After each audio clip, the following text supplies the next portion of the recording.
Hello, wonderful people from around the world. Welcome, welcome, welcome to our 1.5 hour of wonder, exploration, learning, insights, and all positive things that make us better as design leaders, as creatives, as humans. And I will be your host today. My name is Ekaterina. I'm co-founder of Future London Academy. And today we will be learning about very important topics of finance, pricing, together with Martina. How are you doing, Martina? Hey guys, so good to see all of you. Very, very good. Very excited. Well, I'm very excited that you're joining us, and I'll pass over to you in a second. But before we start, I would like to know from all of you, why do you want to know more about finance? You all showed up for this conversation today, for this session.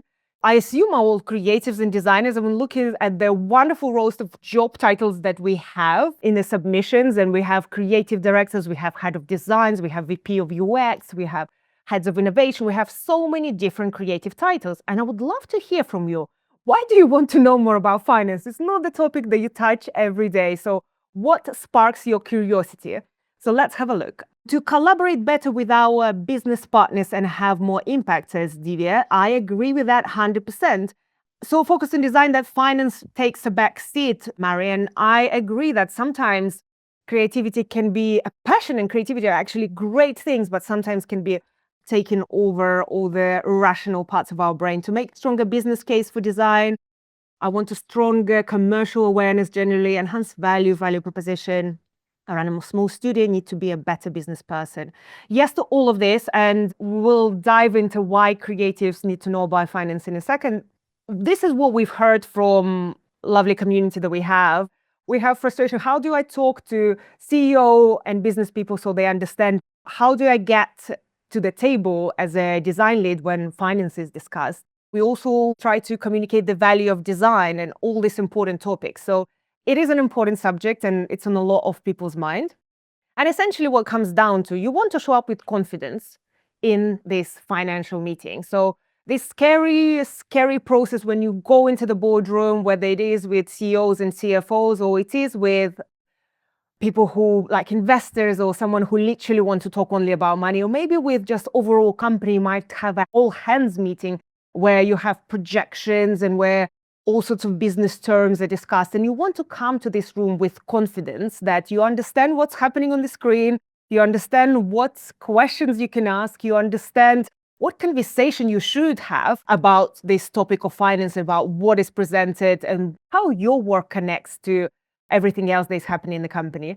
So essentially, you just want to be the confident design CEO like Brian Chesky, when he just like could be casually chatting to Ashton Kutcher or anyone else on stage about business, about design, about starting a company, about running a company, about leadership, about any topic, because that's, I think, what happens when you actually understand different parts of the business.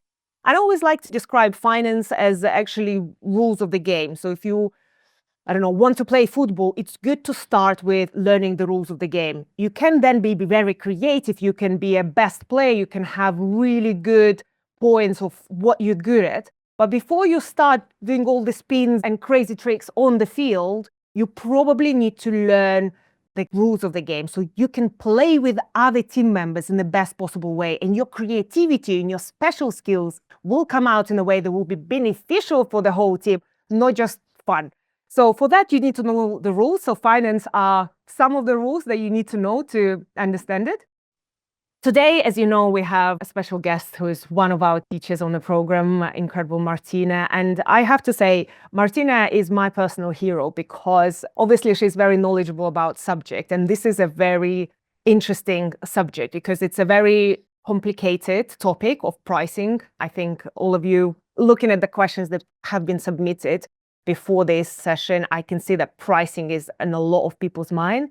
But also Martina is an incredible overall expert who knows finance and all things that as creatives, we never have time or even patience to look at. So I'm always mesmerized how Martina can explain very complex, very difficult things like finance and pricing to a group of creative people who maybe not scared, but definitely don't like numbers and spreadsheets in general and looking at P&Ls.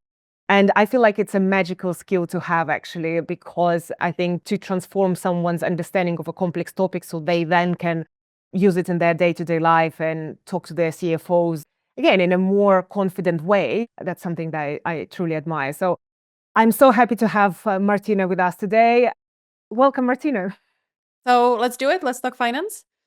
So this is a brilliant question, right? Why we should care about finance. And I do love your answers that you shared before about the commercial acumen and, bringing the holistic picture together. But here are just some thoughts from my point of view, which why I think finance is incredibly interesting. So first of all, money, right? Cash. Essentially, even if you have brilliant plan what to do and which company you want to build and how to go forward, without money, you cannot really go anywhere. You can't put your plan into action. You cannot really reach a destination without the fuel, without the money. So money to hire people, build products, and more importantly, you need somebody who's going to look at the holistic picture and monitor it, that there's no overspending. Then second, finance ensures the company is sustainable long term. So I think we all know that we live in volatile times. Now more than ever, there are a lot of economic downturns, a lot of volatility in the markets. So you need somebody who's going to love looking at this and who's going to have a plan what to do when things go wrong, when they're unexpected. And this is where finance comes in, right? They really need to ensure that you have some kind of rainy day fund if something happens in the world which is a little bit out of your control, but at the same time that you do not sit on too much money unnecessarily. Then the third thing is finance can really bring visibility to blind spots. It might be surprising, but I've seen it several times. Just to give it a little bit more color, there can be blind spots in a way that you might be getting overcharged or missing revenue in terms of like $500,000 on a monthly basis. In big companies, this actually happens much more often than you would think so, or than you would want to know, because complex companies have complex pricing and complex invoicing processes, and finance is usually best positioned to kind of uncover these things. So again, kind of comes back to bringing back the money. And then last but not least, I think this is especially interesting. Financial health gives you option. So if you're a financially healthy company, you can do a lot of fun things. You can think about acquisitions, right? You maybe want to explore different parts of the product or bring some new customers in. You can actually acquire a different company, which can be super interesting process. Or you can do some new bets. You can essentially be more creative in, okay, let me try to do this. I don't even know if it's going to work, but I have the funds to be able to do it. So long story short, finance is awesome. Now, speaking of finance, what are the most useful financial terms that are maybe good to keep in mind? There are many, but to be honest with you, there are some that appear on rotation, especially when you need to talk to a CEO or a CFO. There's some that are always going to appear on the table, which is more often than not, there's going to be some P&L talk, profit and loss, net profits, margins. So in order to kind of go through it, the best way how you learn something is if you get it wrong. So that's why we always do a test, right? So you can kind of test your knowledge a little bit. So before we go any further, let's make some definitions, which of the terms that you're going to come across in finance and especially in pricing. And if you're only going to remember a couple of definitions from today, those are probably the ones to remember. The first one, what is an EBITDA margin? Your answer. So A, gross margin plus depreciation and amortization. B, operating profit before depreciation amortization. Or C, the same but after those crazy words. Or D, a useless number quoted by venture capitalists to inflate profit. Just so you know, there can be more than one correct answer. So look, a lot of people would tell you that the D is the correct answer, which it can be sometimes. But essentially, it's the EBITDA essentially means earnings before interest and depreciation and amortization. So it's the B. Now, the other question, let's go down. So what is a healthy EBITDA margin now that we know what it is, right? There are a bunch of numbers. What do you think is the magical number that all of us are trying to achieve and really get to be able to go home and say, yes, I've done a good job today? So a couple of options. Okay, it's a trick one. There's no correct answer, right? The way how you can think about it, different industries and different size of companies and type of companies are expected to perform differently. So they're expected to have very different margins. So a good way how to think about it is think about the company you work for, look at some comparables in the market, check their P&Ls or like results or margins on Google. And you're going to be able to see like what are the numbers they're getting to, and it kind of starts to contextualize the picture. There's no magical answer. It kind of really ties back to the strategy of the company. One of the best questions you can ask in first meetings with CFO and CEO is, so what is the EBITDA margin we're trying to target, right? And how we're doing against it. They're always going to have an answer to that, I promise you. Now, we have 2 more questions.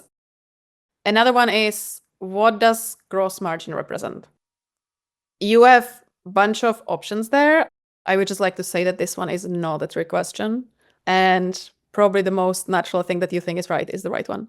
So I'll jump straight into it. So is the C. It's essentially a yardstick for measuring how efficiently companies make money. Why am I mentioning it in this way? You're going to see a lot of numbers and a lot of percentages, but it's really about what they're trying to capture, what they're trying to represent, right? Like you're really trying to understand, okay, why do I care about this metric? And gross margin is simply just you looking at the money that you make, subtracting your transactional cost to see how efficiently you're able to generate this money. So like that's the trick, how to remember these terms, right? Like if you really put it in very simple terms, why are they actually useful in the first place? And then very similar thing holds for the last one, right? Like what is a win rate? Win rate, again, when you kind of look at the answers, there's a bunch of definitions and metrics. Great. Win rate, practically speaking, is just percentage of deals you won versus percentage of deals you won and lost. So it shows you how efficient, how great you are in winning deals, right? So again, like the way how to look at it, it's like a measurement of amount of success that the sales team can generate. So I would just say, remember those terms, but really think about like why they're useful. Because a lot of the times, some are useful, some are less, but margins is like always a good word. Now, let's kind of focus on pricing. Why pricing? Because I think pricing is the most interesting thing of finance. I'm very biased, just so you know. No, but why do I say it? Pricing kind of combines a lot of different parts of finance that you need to understand. And more so, it bridges this to product and to business strategy. And it really kind of takes it and brings it alive. So it translates all these financial metrics and profit and loss statements into the business drivers and the business logic and really tells you what you need to do. How much do you have to actually price your product to be able to operate? Now, pricing is a very interesting topic because everybody somehow cares about pricing in the business world, which can be a good thing, it can be a bad thing. So why do they care about it? Because once you see your business model, including price, it will significantly impact many teams. As a base, pricing sits somewhere in the middle among finance, product, and sales teams. So the bad news is that if you want to move price, you need to convince or align all these people. And more importantly, all of them have very strong views on pricing, but to make it more fun, they have opposing views on pricing. Why is that, right? When you think about the teams, they want different things. The finance guys, they want to have high margins. They want to make sure we have enough money. So higher margin is always better, higher price is always better. Then you have product. Those are the teams that spend a lot of time and effort to build some new product, and they want to go into the market and they're going to be able to say, hey, I have many, many customers who are using the product. So naturally, they want the price to be the lowest, right? Because price otherwise could be a bit of a struggle how to get the customers in. They prefer the minimum price. And then you have sales guys if you work in a B2B company. Salespeople are super interesting because they want both things. If you're a salesperson, you're trying to sell the product. If the price is low, it's usually easier to sell the product. But at the same time, as a salesperson, you're actually compensated as a percentage of the revenue that you generate for the company. So essentially, as a function of, how high the price is. Some want price to be super low, some to be super high. So you're going to learn how to spot different patterns of different people and their preferences. So essentially, you as a pricing are in the middle. You should be the Switzerland who kind of really takes a step back, puts all these interests into one place and holistically makes informed decision what is actually the optimal price that makes sense from all of those angles. If you think about it, what you're trying to do with pricing is it's an optimization problem, right? With 2 contradicting goals. You want to have the maximum price because you want to make as much money as possible, but you also want to have the minimum price because you want to sell as much as possible to really have a strong growth. What is really, the worst that can happen if it goes wrong? If you set the price too low, you might be leaving some money on the table unnecessarily that you could be making much more.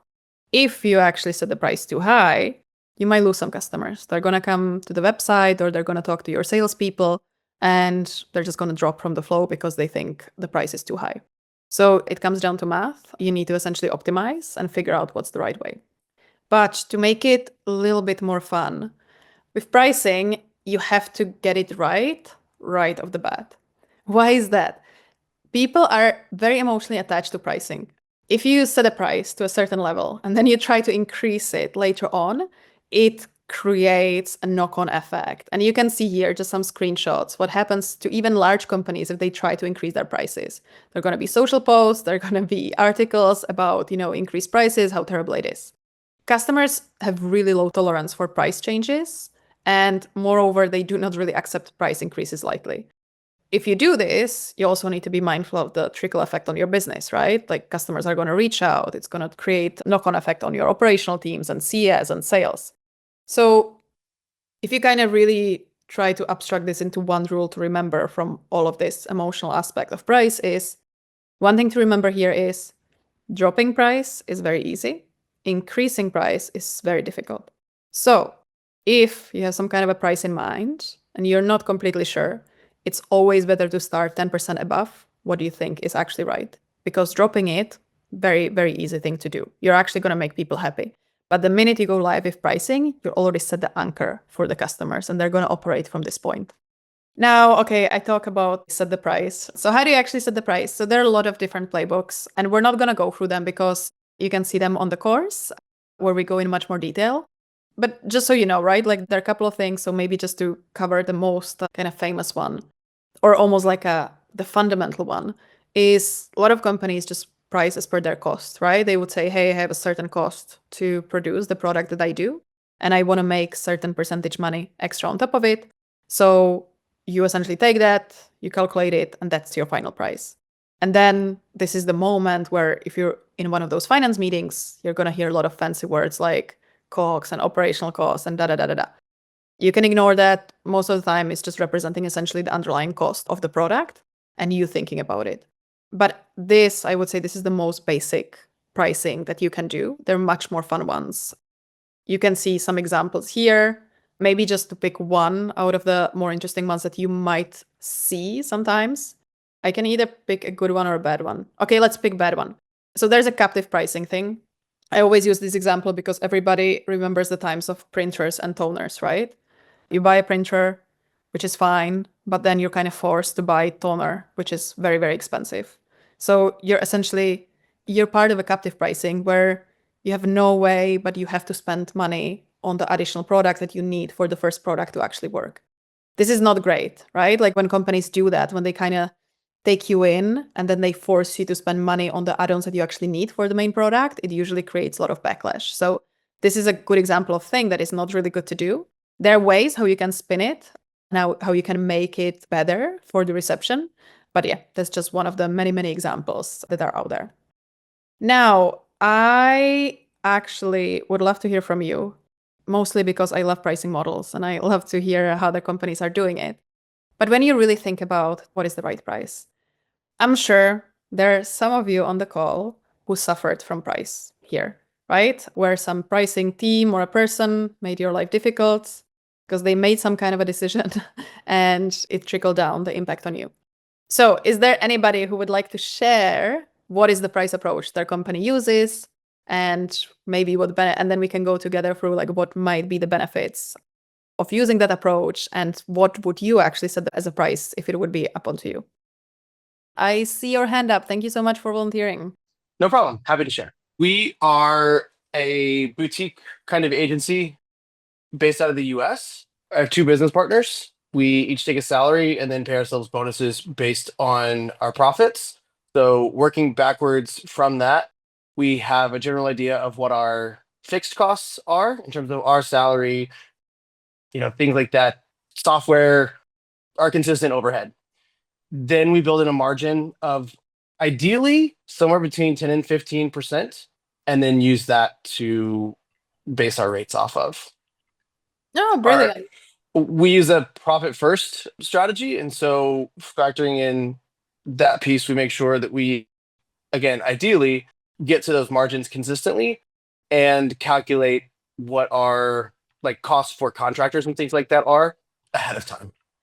Yeah, I really like that both of you are very aware of your unit economics, which is very important.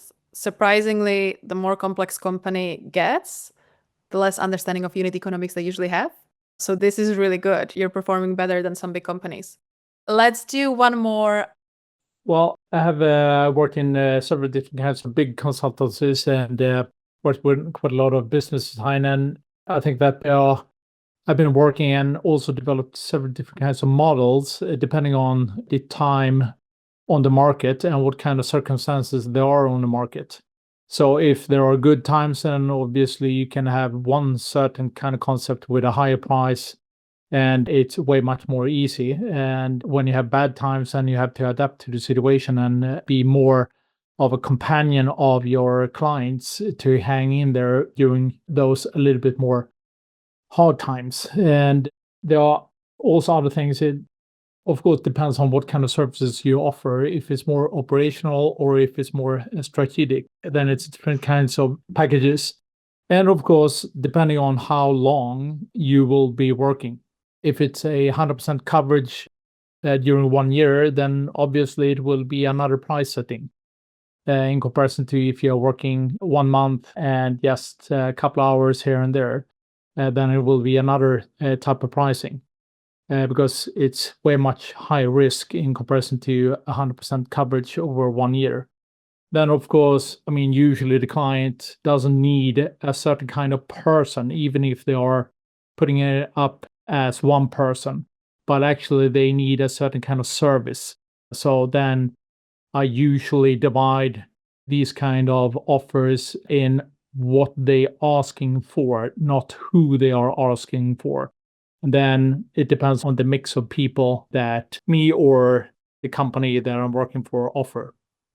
Here's some quick ones.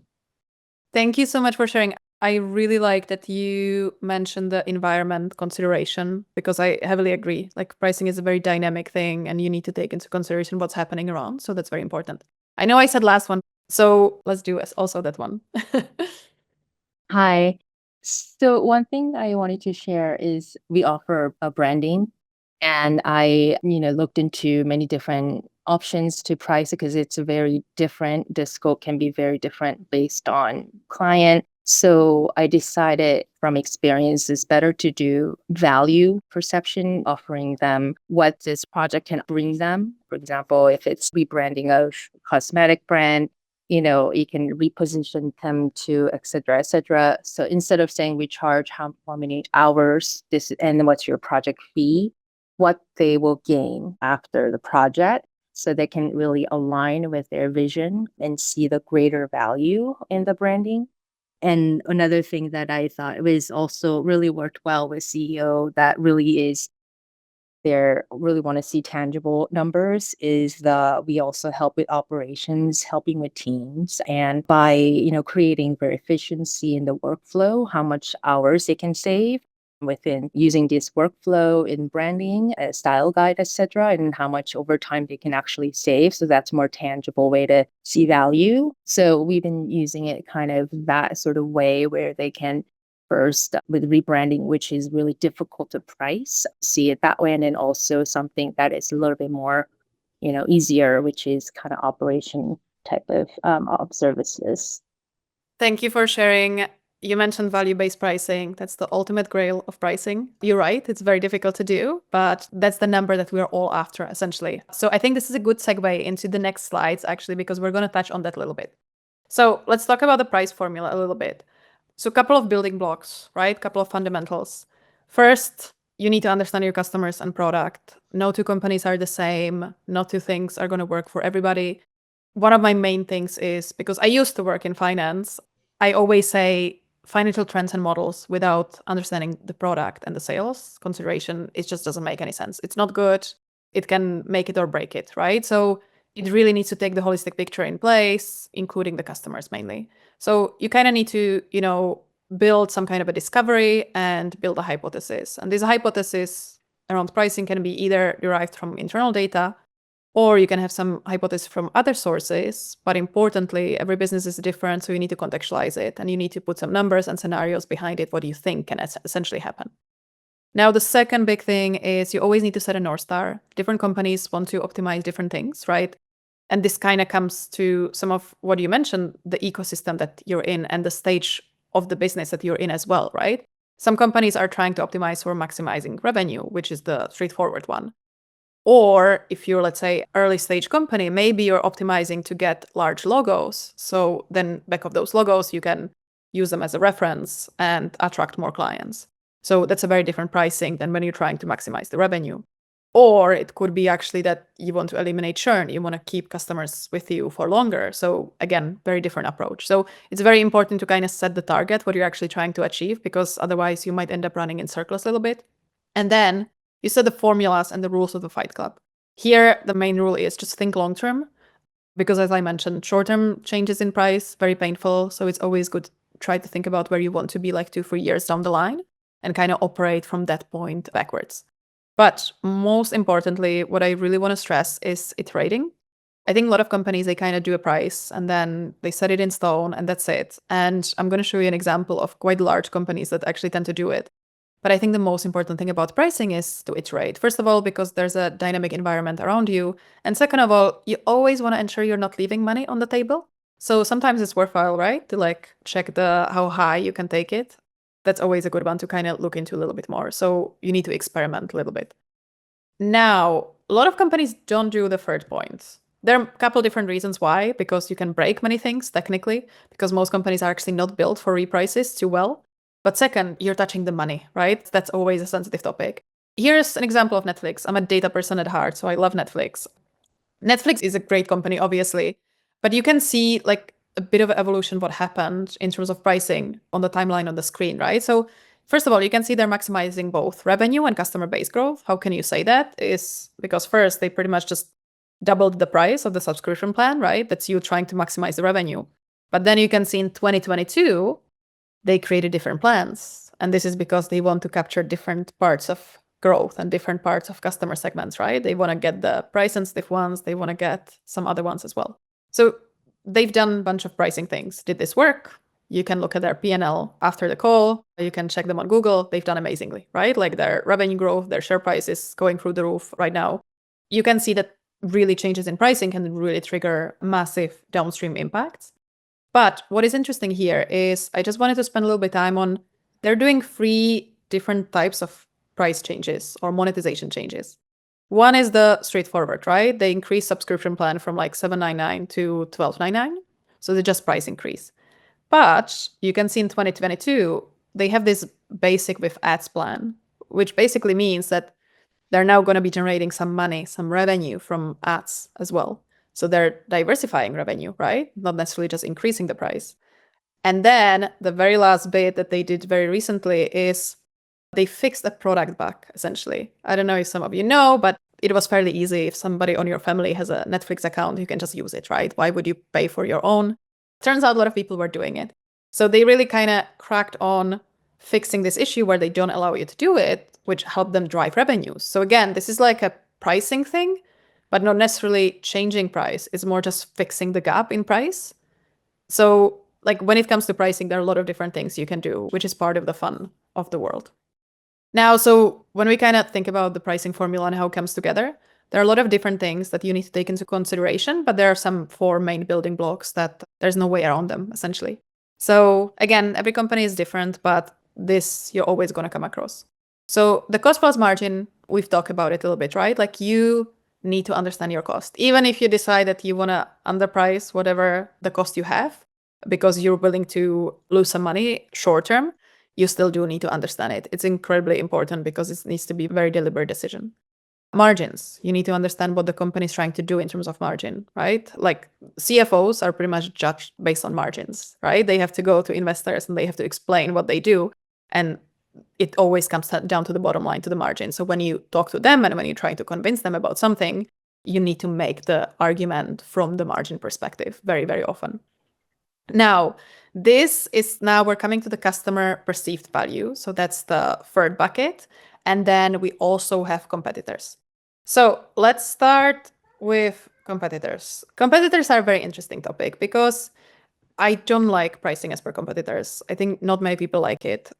The underlying rule of the Fight Club is you never want to match competitors completely, because what ends up happening, then they try to underprice you, you try to underprice them, and you're entering a race to the bottom, to the zero, which is nothing that we actually want to do. the rule of the fight club is that you can always defend some kind of a percentage above the competitors. It doesn't have to be massive, but have always a buffer there, because then it allows you to avoid the race to the bottom. And you can always defend the value, right? Like at least a little bit when the delta is not super significant. In some industries, this is more difficult. In some industries, this is easier. So in some industries, competitors have very static pricing, right? They set the price, it's set in stone, and then you know what they're pricing and you can take it into consideration in your models. Again, not to base your models on that, but just to take it into consideration. But some industries are very cutthroat, very dynamic. The competitors try to do a lot of campaigns, come against you and steal your clients. So in those, it becomes a very kind of technical situation where you need to, first of all, have good models in place that can proxy what the competitors is doing on like a regular basis. And then you need to have some kind of a logic. How do you want to respond to that? Again, don't match them, always keep ahead, but you need to understand how far away you are from them, because that's the one thing that you need to take into consideration. Now, let's go to the customer perceived value. So as I mentioned, this is the holy grail, right? Like we all in pricing, if we would know this number, we're happy. It's a little bit easier said than done, but it can be done because math can solve anything. Math is beautiful. So you can proxy how much customer value products, either empirically or you can, do some other things. I'll go into it a little bit in the next slide, but importantly, even if you know this number, even if you know exactly what this number is, what the customer is willing to pay and what true value of the product is or the service is to their customer, again, it doesn't work in silo. You need to take into consideration what's happening around you. Because if you have a competitor who's very similar to you and they're significantly underpricing, it's going to impact your results. So none of these really work in silo. Now, when you really want to think about the proxy for value, there are a lot of different things. So you can see them on the x-axis, right? You can look at cost of alternative. What would it mean for the customer to go somewhere else and figure out how to do this if they would not be able to use your service? What is the price as an outcome, right? If there's some kind of a design change, maybe it can unblock the top of the funnel for the customer and they're going to attract more customers. And this is something that you can very easily put into numbers, because then you just plug in, okay, what's the revenue that these customers end up bringing over their lifetime? And then you have a beautiful model. So there are like a bunch of different things that you need to take into consideration, like stage of the product, how developed it is, etc. And that gives you a good proxy value. I put it as a matrix on purpose because then you also want to think through like, how does the value evolve over time? Like if you allow somebody to be a pay-as-you-go customer that can drop anytime, or if somebody's going to commit to your services, you maybe want to give them some discounts for it. But like this is usually like a good framework, how to start to build the assumptions in to then transfer it into some kind of a model. So I have a test for you. So let's go for an example. You have some product or service, and this service or product is live in 2 regions, in North America and APAC. And let's say historically, there has been a growth, let's say 12%. Recently, when you look at the results, in North America, the growth month on month has been 10%. And in APAC, it's been only 2%. So what do you think? Should we launch some deep discounting campaign in APAC? Now, before you answer, I'll give you another hint. So imagine that you looked into it a little bit and you got additional data point. And actually, the APAC growth, the 2%, is driven by churn. You're attracting a lot of new customers, but you're just losing a lot of the existing ones. So whoever of you thought that, let's not drop the price, you're my favorite people. So a lot of the times in the pricing world, you're the person who says no. Everybody around you wants to drop a price. And a lot of the times you need to bring it back to the data and say, hey, actually, it seems like we do not have a problem at the top of the funnel. So why would we drop prices for new customers? It's more we need to figure out how to keep the existing ones. So that's a very different pricing model. I think if I would give you some kind of like a set of steps how to think about it, I would say trick number 1 is every time somebody comes to you and say, hey, let's drop a price, you need to ask yourself, is this a price problem? Trick number 2, you look into the data, right? You want to see some kind of a signal. Trick number 3, you do experiments. You never do full-blown price changes. It's too risky, it's too tricky. You want to validate what's happening. So you pick some kind of a segment or a customer or a client and you try it on them before actually going full scale. And then trick number 4, you just measure the experiments. Because all these things, pricing can be very emotional. And even on a C-suite level, you would be surprised how people can just have these hunches, right? Oh, let's do this one day, or maybe let's do something else. So if you do this, you're going to really create a structure into it. And you're not going to be running in circles and trying to do similar things, because a lot of different, even on the C-suite level, they have different objectives, right? So they're going to be kind of pulling in different directions. So bringing it back to these like tricks and data, it's usually a very good way how to introduce a structure around it and move forward. Now, we have a bunch of things that we just wanted to highlight that are good to think through when you're kind of thinking about pricing. So one decision that you would have to make is which revenue you actually want. Revenue, aka money, it sounds like a good thing, but imagine you would be able to bring a lot of money in, but it would actually cost you more to produce that money, right? So you always need to take into consideration the cost of the revenue, right? Like what is the cost of acquiring the client, then serving them, and they're also retaining them, right? Like what's the equation there? Because sometimes it's simply not worth it. Now, decision number 2, are you going to subsidize? Are you not going to subsidize? So subsidization is a very dangerous word in pricing. So it can help you make it or break it. What does it mean? Subsidization means one group of customers is subsidizing the cost of the others, right? So you put just like a flat price to everybody, but maybe one customer requires 10x more hours than the other one. So the other one is paying for the first one because you're just charging them the same thing. And great examples on each side of the equation is Ryanair, right? They do not subsidize. They pretty much, whatever you touch, you're going to pay. So they really try to say, hey, you cost us this, you pay this. On the other side of the equation is Netflix. Like we kind of, I mean, they do have some plans now, but we tend to pay the same. So maybe I watch, 20 hours a day and you watch 2 hours a day. So like it's a very different kind of cost profile again of the customer, and we all pay the same. It's important to think about it. There are advantages, disadvantages, because it's not complex. So people like it. The no subsidy is a bit like annoying. I'm sure all of you went through the Ryanair flow and felt a little bit annoyed at some point, but it's very financially safe. Now to escalate it, what can go wrong with subsidization? There's a logo of a company on this slide. If you don't know it, it's because they are bankrupted. And the reason why they're bankrupted is actually subsidization. So this was a very cool platform. It was connecting essentially inventors with a company that would then take their ideas and productize them and put the money behind it, which is great. But what ended up happening is they would take a lot of these ideas and only a couple of them would be very profitable and most of them would be losing money. So then they kind of over-leveraged themselves and they ended up essentially losing a lot of money, because then when they lost the good deals, the wrong ones were losing too much money. And then there were some couple of things of scalability as well. But essentially, if you don't keep track of your subsidies and if you're not very cautious about them, they really can make or break it for the financial health of the company. What an optimistic example, wasn't it? Okay, so decision number 4, you need to think about new logos. So are you a new product or a new service or a mature one? Very different situation. If you're in the stage where you just want to get more logos, you might be willing to say, hey, I don't need this margin, or I'm willing to eat some cost, because if I get this logo on board, then I can use it to leverage to acquire more customers. It's all about the power of referrals. So some companies actually do this, right? They really are willing to balance the pricing as per the stage of where they currently are. Now we have last 2 decisions to make.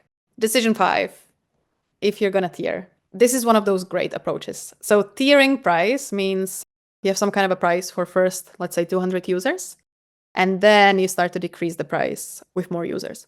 Why does this work beautifully? Because cost scaling. In the background, it actually usually costs you less to serve more, let's say, like quantity on a deal, because the cost of overhead scales in the background. So it's beautiful. You are saving money as a company, so you're passing a bunch of these savings back to the customer, and there's more likelihood that they're actually going to use you because you're cheaper. So this is one of those beautiful ones. I would almost say it works almost every time. So always good one to explore. And last one, always keep in mind that getting a customer and keeping them is very different situation. It's not the same. So you want to think through, if you want to force, it's too strong of a word. If you want to incentivize the customer to commit to you for, let's say, 1-year contract, or if you're willing to keep them on pay as you go. And the way how you do this, you very often see companies do it through price, right? They say, hey, if you commit to us for 1 year, we're going to give you some kind of a discount. Why this works very well is because there's less likelihood that you're going to churn. So essentially your revenue over the lifetime is higher. So again, the company is not just being super nice, they're just passing some of these savings from lack of churn back to you. So bottom line, it works better for them. And at the same time, you can get some discount out of it. So it's one of those like beautiful things that kind of work hand in hand. Now, I know I threw a lot of different things at you, but I would say key takeaways when you think about pricing or when you're in meetings where people think about pricing and discuss it. Whichever price suggestions you get, always challenge it. A lot of the times people kind of go back of emotions when it comes to pricing without actually doing the homework behind it. So it's always good to ask a bunch of challenging questions just to kind of show that you're very part of the conversation, but at the same time, it's very good practice to do. Then second, price experiments are always good. You never want to go full blown with price changes before you experiment. And importantly, be always proactive and transparent when communicating price change, because as we've seen, customers don't necessarily like it. But one trick, if you remember, there were these like negative quotes about price increases. One thing that actually works in these cases, if you're super transparent why you're doing the price increase. We've done this several times for millions of customers. And our best response has been when we were actually very, very transparent about, hey, this is what happened in our business. This is the economic environment. This cost increased for us. So we're just passing it on you. This is what's happening. And actually, people were not happy about it, but the reception has been quite great. So if you want to learn more about different pricing, we can talk about it in the sessions. But then, other than that, I think we can open the floor for questions. We will go into questions now because we would love to answer as many questions as possible, because as Martina mentioned, it is such an emotional subject for both sides, for people who charge the price and for people who pay the price. So it's always good to talk through all the things that you would like to know about it. So there were a few juicy questions that I thought we should start with. I feel like they might be on many people's mind right now. Carlos is asking, a lot of the times the CFO cannot understand how important is just cultural relevance return of some investments instead of being just money. And by the way, by cultural relevance, we can mean just other things that you cannot put a number on, and a lot of things that design does. You cannot measure them with exact piece of data. So CFOs don't understand it. What would you do, Martina? It's a good question. CFOs are very number-driven people, right? So you're always going to have this problem. There's not something that you're going to do that's going to really put them on ease. But I think what they love to do, they are conservative people by nature. They are paid to be conservative. So I think as long as you can put some numbers around the expectation, and not necessarily from the output, but from the cost expectation, right? Hey, we need to do this. And this many people are going to be included as part of the project. It's going to take this much time. So this is essentially the budget that we need. Because a lot of the times they are kind of afraid that there's some kind of a budget part of the equation and then the return. So if you can show them, hey, this is the budget that we would end up using, that sets the conversation very nicely to either maybe it's even going to be like, below their expectations. So you're fine to go. Or then you can then say, hey, like we're going to try to measure the results after, right? Because I think a lot of the times, yes, ideally you would have the numbers ahead, but they just want to ensure that there's accountability and that they will be able to explain the spending to the investors. So if you say, hey, we don't know right now what the impact is going to be, we have this hypothesis, so we're going to measure it, right? We're going to roll out the new kind of like a type of design, and then let's see what is it doing at the top of the funnel, for example.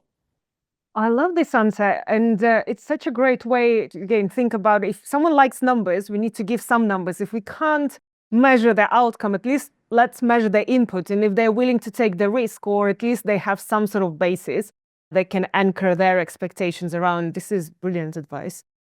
Guillaume is asking, as a design company looking to move away from traditional project-based pricing towards recurring or subscription style model, what key considerations should we keep in mind?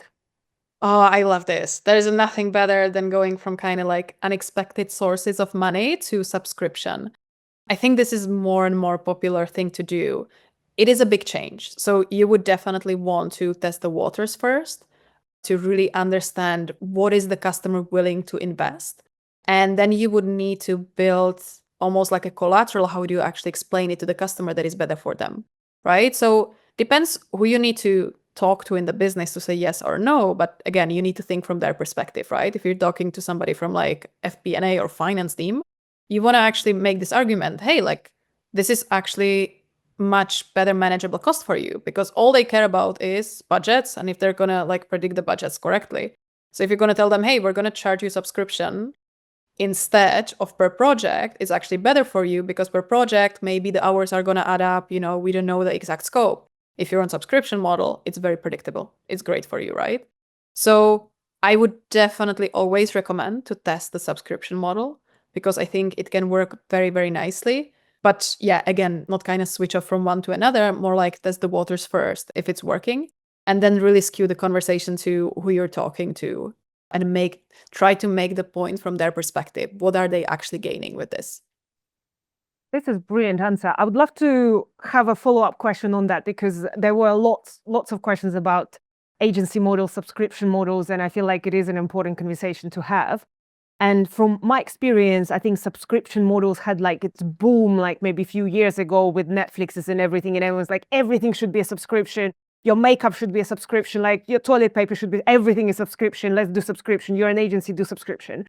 And then we saw this fatigue, and especially even in the Netflix's world, where we see people saying like, oh, I don't really use Netflix anymore. I cancel my subscription. I don't need Apple and Paramount and everything else. I cancel the subscription that I need. So there is almost like this kind of wave going the other way about whether subscription is something, and people are more conscious about money. And they're like, well, I don't want to risk too much and have too much of a commitment. First of all, do you see that change as well on your side? Because you obviously see the other side of the business. And second, what kind of things would you say people need to also communicate, apart from obviously the saving the cost, maybe to make sure that they don't go in the wrong direction? Yeah, it's a good question. So in most companies, what we end up doing is that we actually keep both of the models alive. So you have pay-go model and you have committed model, aka the subscription. And we usually tend to do it because we're afraid to go one way completely, because there are always going to be some people that just want one-off. So you want to give them this option to ensure you're catching all your potential customers. But the trick that you can use here is essentially the discounting logic, right? Like we all have this. It's a psychological thing. You see two numbers and one is, hey, if you commit, there's a discount. It naturally triggers this some kind of actually it makes more sense, right? Because especially if you feel like I'm going to have a need for some kind of ongoing support, which you can put in the package, right? You can say, hey, like if you commit, then there are all these things that you could be doing on an ongoing basis. So this is why a lot of these companies, where you come to their pricing pages, there's usually going to be the monthly versus annually, which is in practice, it's one-off versus commitment. And the discounting works very nicely here, because you're kind of using the discounting mechanism to kind of force them, for lack of a better word, into the committed model, into the subscription model. But yeah, to your question, in most companies, you keep both of the models alive. You're trying to navigate them towards the committed, but you keep both of them alive, yeah. Brilliant. And one more question on top of that, especially to do with creativity and design. I feel like in SaaS businesses, I can see how subscription model works very well, because obviously, as you mentioned, the cost per, basically you don't have that many costs per new user. So therefore, like the subscription model makes sense. And also you have a fixed product or features that you're offering. While especially with creative agencies, design, or any services in general, I think it's always a bit hard to predict what's included in a subscription, or create the package, basically how to package or productize your services if you're a service company, to make sure your cost doesn't go up and down with the subscription model as well throughout this commitment. It's a great argument to actually make, especially in today's time. So we've all live currently where, inflation is a big thing, price increases are a big thing. It's becoming more and more top of mind for all companies to become cost cautious. So one of the arguments that you can actually make is, if we sign some kind of a subscription, it's actually blocking us from increasing the price for you, right? Like we're committing to a certain price that we're going to provide to you. And what is a common practice is that you would have some kind of a renewal clause in the contract where you say, hey, we as a company have a right to increase price, let's say in 1 year by max 10%. So again, you can play with this and say, hey, the subscription has this benefit. If prices would increase, either you can even decrease the clause in the contract to make them more comfortable, or say, hey, you have a cap, right? Like it's never going to go higher than that for you. That's a great way to think about it. And definitely, I think, illegal part of pricing, I think it's almost, it is another conversation. We go deeper into in the program, but I love that. Yeah, you kind of have to think of what's next if you go through the year, if inflation goes up. If you realize it doesn't work for you as well, how to get out of that subscription. If the client is very happy, but your team is overworking and actually that doesn't work for you, how do you make sure that you can stop this subscription and not make anyone unhappy with your decision? Another great question. How do I find out what a company is willing to pay before even making an offer? This is a good question. So look, we all have a lot of different kind of methods how we try to approximate the right price. I work in a company that has many, many clients, which gives me advantage that I can proxy a lot of information back of that. So like a good way how you can do this is if you have, let's say, a couple of people on the sales part that are trying to, close these deals, you give them some kind of a freedom around pricing. You say, hey, this is our list price, but this is the discount you can go to if you need to, if you feel like otherwise you would lose the deal. And if you do this for a bit, you're going to start to observe a pattern across different segments and different regions. And it's going to start to show you, hey, actually, like when we took the price here, suddenly our win rate, essentially like the percentage how we win, spiked. And that's a good way how you can really start to see the patterns of different profiles and where's their willingness to pay. Now, this is easier in companies which are, bigger, on the bigger side, and you can collect all this data. If you cannot really do that, a good way is really to think about how much money you're bringing them or saving them. And like that's your top band of the pricing, right? And then you start below that because the communication is, hey, like this is your net positive of this. And again, you want to negotiate with them, right? Like if you're actually doing the sales face to face, you can catch them, right? Like they're not going to drop from the call just because the price is too high. Then you need to have like scenarios in place where you're going to say, okay, if this is too high, we have this package or this option. So you rather want to try a little bit higher because you can still catch them. They're not going to drop completely. And that's going to allow you to kind of go a little bit lower and optimize where's the maximum price that you can essentially close it. Brilliant. I feel like Petr has similar questions, so let's see if you have any addition to that. What's your experience with measuring price sensitivity and how to work with results then? Yeah, that's a good one. Very different in B2C companies and B2B companies. So B2C, business to consumer, super easy to do it. I worked in TransferWise, and we would be repricing almost on a monthly basis, which was a lot of fun. But one thing where it really paid off is that we had so much data. So you could very easily see, hey, we did this to the price. What did it actually happen in terms of growth and prospects there? On the B2B, when you're actually like dealing with smaller set of clients and in terms of businesses, you need to approach it slightly differently because you're not going to have, that big of a sample size where you're kind of changing the price all the time. But you could do these kind of blanket approaches where you like increase the price a little bit and then you see the response. But it's very different because you don't want to lose the customer. So you usually roll these changes through the sales team, right? And then you need to collect the feedback from the sales team. So yeah, very different B2B, B2C.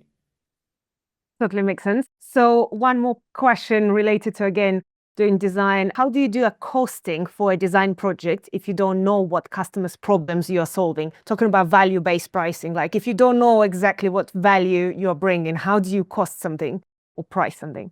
There must be something that they're solving, right? Like, I think it really comes down to really figure out what the pain point is. I think the first good point is, who is the role that you're talking to, right? Like every single role in an organization is trying to optimize something, because then they're going to say, hey, I brought this project in-house and I delivered this, and back of that, I deserve a promotion, right? So you really need to understand almost what the person you're talking to cares about, not even the company. And then you approach it from that perspective, because we all should be operating on behalf of the company, but it really a lot of the times comes to the person who's making the decision because they are bringing this project in-house for a certain reason. So I think really trying to dial into what is actually driving them might work in a lot of the cases. And then you tie the result to that. I think that actually is a good advice for any human relationship, to understand what the other person is trying to get out of this and what are the most important things for them, and whether it is in a business situation or very human situation. I think that's talking about win-win. If you both get what you want out of this project, out of this relationship, out of anything, it's not about negotiating down. It's more about understanding how you both can get what you want. And the more you understand about what the other person wants, I think the better you'll be able to provide that. Exactly. And it's like you can have quite a lot of fun with it. Like I've done it several times where you actually start to collect like what is the main point of contact that the sales team is talking to per different products. And then you're going to start to see they're talking to very different roles. And then essentially you create collateral for the sales team back of the roles that they talk to, because you know these different roles care about different things and they're judged against different things. Yeah, I do believe like in any B2B, it's like such a different mind game you need to play, because you're right, there are so many decision makers, whether it is, again, creative agency is also a B2B business, or you're a software as a service company, again, providing whatever Salesforce as a platform to customers. You're talking to one person, this person needs to talk to another person, and the user will be a completely different person, and the board of directors is looking for something else. So you need to understand those motivation of each person and their understanding and their thoughts on pricing and finance as well. Like if the company is struggling overall currently and just trying to cut the costs, that would be the most important thing for the whatever C-level, while maybe a salesperson or whoever's on a lower level maybe is not really that worried about the overall bottom line. So it's understanding who's where. Exactly. On the note of talking finance and business, how do you get to the table as a design lead when finances are discussed? I think in general, I would love to discuss this topic of what should we and shouldn't say in meetings. Let's say I'm invited to a meeting with lots of finance people. I know the only thing that will be discussed is some sort of financial report, business strategy, things that's not necessarily about the job that I do day to day as creative and design role.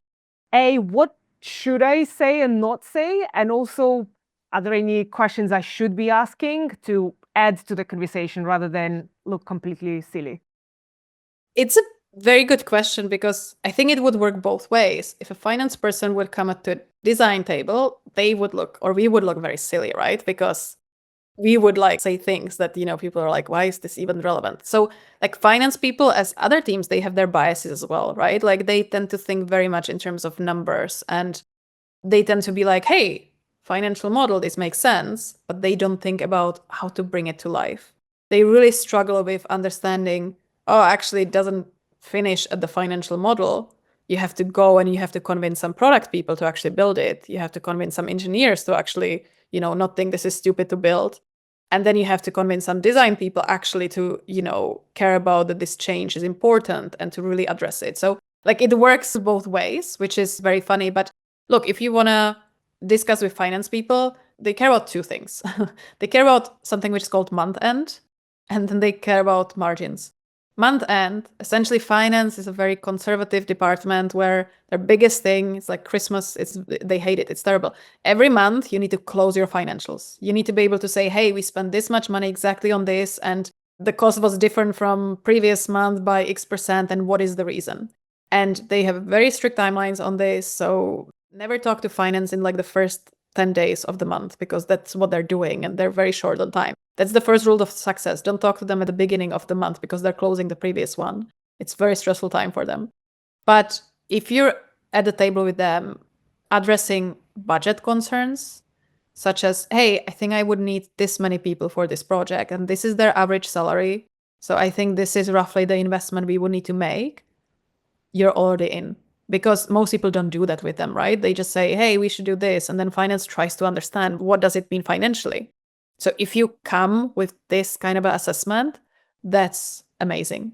If on top of it, you can work the margin into the conversation, you don't have to have the calculation, but more like ask them, hey, so like, what do you expect from your side? Like, what would have to be the ROI, the return on investment, or what do you expect from us to bring so you would consider it as a success? Because again, they need to then be able to explain, okay, why did we spend this money? What did it actually bring? So you don't have to have the answer, but maybe just ask them, what is the metric that they care about, so you can like keep an eye on it.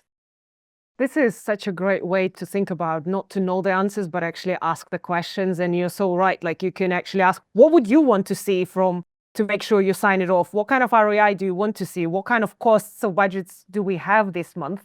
Like, what do you want? And then I'll try to figure it out. I was very lucky because I get to work under pricing can be very volatile, that you can fall under finance, but you have to work under product as well. And we all have this, right? Like we feel our pain, but we cannot really relate to other teams because we don't really see everything that they're doing.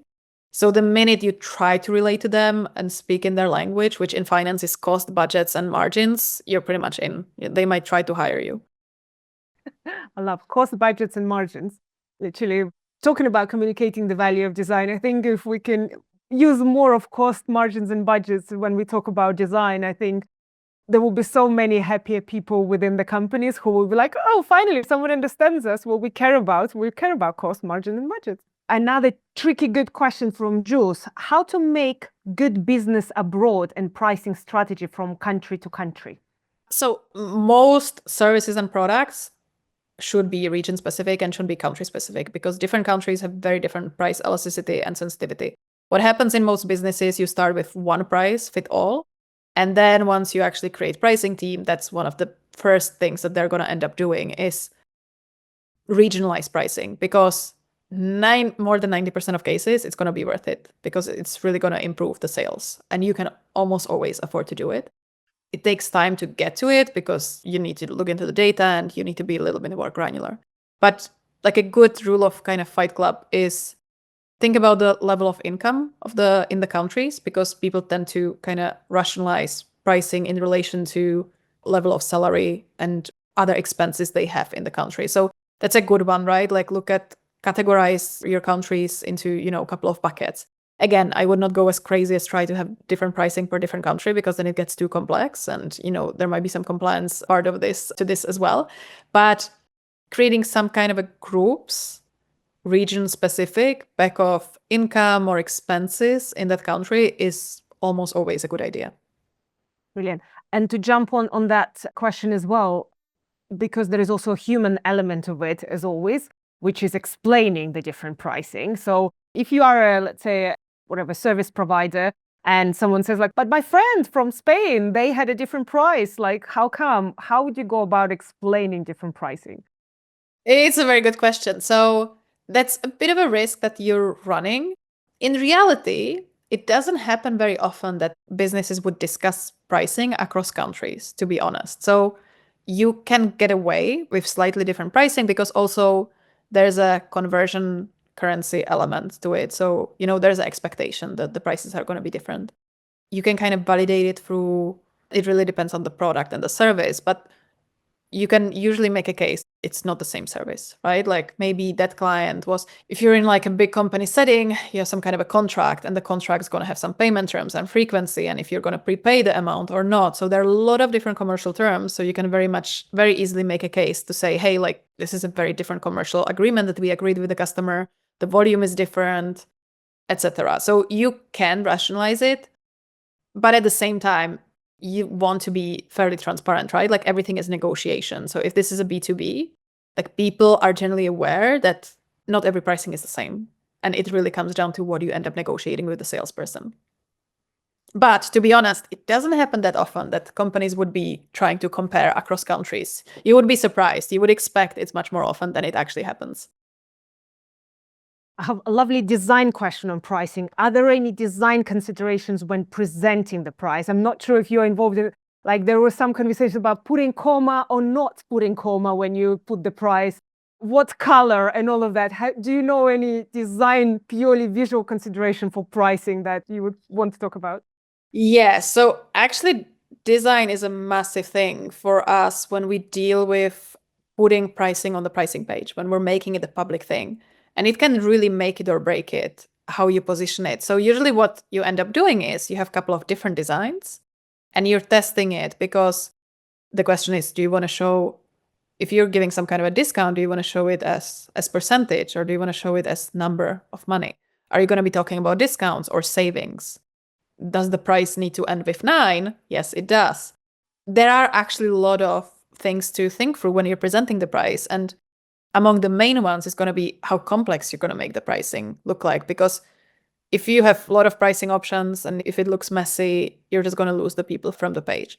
So actually, design is a massive thing when it comes to public pricing, and we had to optimize so much.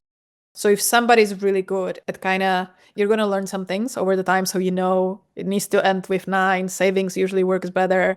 You want 3 options max on the page. You don't want too many numbers, So if you know a bunch of these rules, but at the same time, then you're good testing different elements. This is actually a huge value from pricing teams, because most of the times pricing teams would not have a dedicated person from design team for pricing. They would have to rely on a design team to help them with it. So yeah, there's a huge value.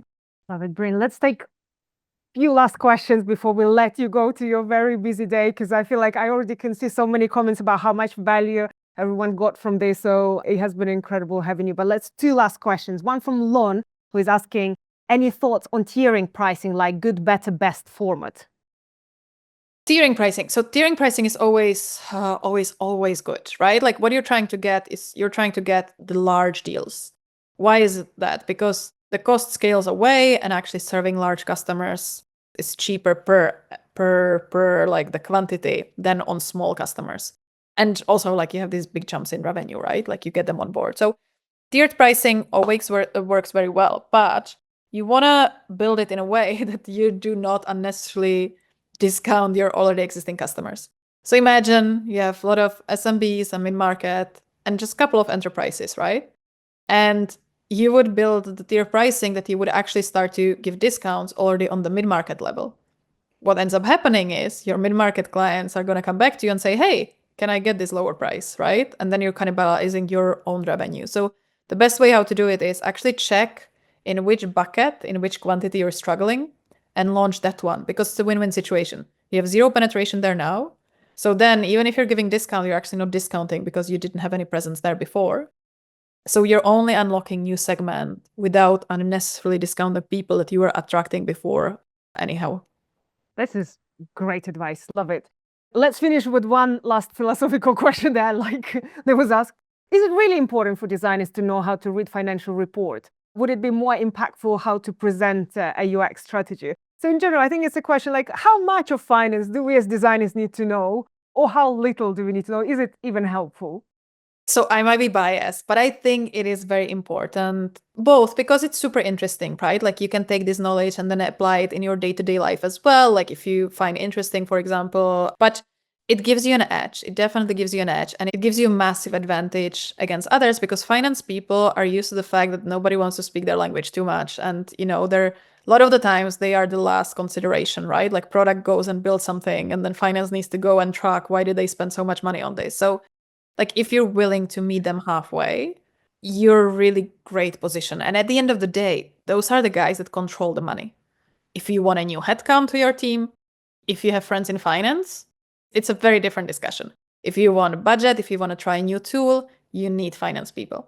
So I think understanding how their world works helps you both find new friends. And second, really when you then need something from their side, you can position it in a way that you understand how it impacts their world. So example, you want a new headcount and you come to them and say, hey, I know my budget for my team is whatever, this amount, this would increase it by 5%, but I checked, we have higher volume, so it would not really impact us bottom line. I think that's a very different conversation than pinging somebody in finance is like, hey, can I hire 2 more people, and never hearing back from them. I love this. We should put it big on the screen. Make friends with finance. And I 100% agree with you. I think and I would say to all creatives and designers who are listening to this, I think this is, in general, our superpower as creatives, to be empathic, to really figure out what the other person is thinking, doing our user research, doing our investigation of who these interesting people are. But we usually apply to customers, and I feel like we rarely apply to other members of the team or the company. So actually being curious about people in finance, having conversations with them, understanding their pains and their goals, I think it's a really, really great strategy for everything, to succeed in your career, but also to make sure that the business grows and actually you build something that is relevant, is important, can be built, does see the day of light, and just you're more proud of and have more fun building it, because you're not constantly arguing with the finance team about what you can and cannot afford. But actually, as you said, you have friends and you just discuss things of how you can build things together. So that's a fantastic advice. I think we are unfortunately out of time, but Martina, you are such a wonderful person with so much wealth of knowledge that seriously, I do believe these conversations and Q&As can definitely go for another few hours, especially looking at how many questions people have about finance. And I'm so glad that you approach it with such positive and such empathic and open way that it never feels scary. It never feels like finance is something that is very difficult to understand.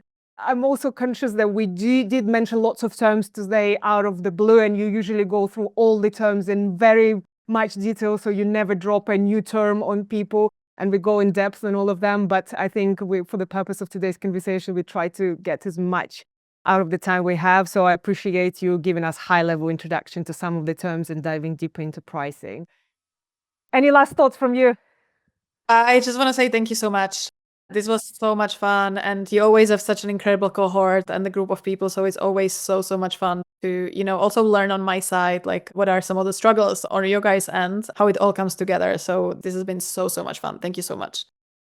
Brilliant. Well, thanks everyone for joining. And if you are interested to learn more about finance and business and all the topics that as creators, as designers, no one teaches us and then expects that somehow we can talk to CEOs in the way they will understand, check out our Design Leaders program where Martina is teaching. It's in-person program. It's a big commitment. It's a year-long program, but it's only 9 weeks that you need to take out of the year.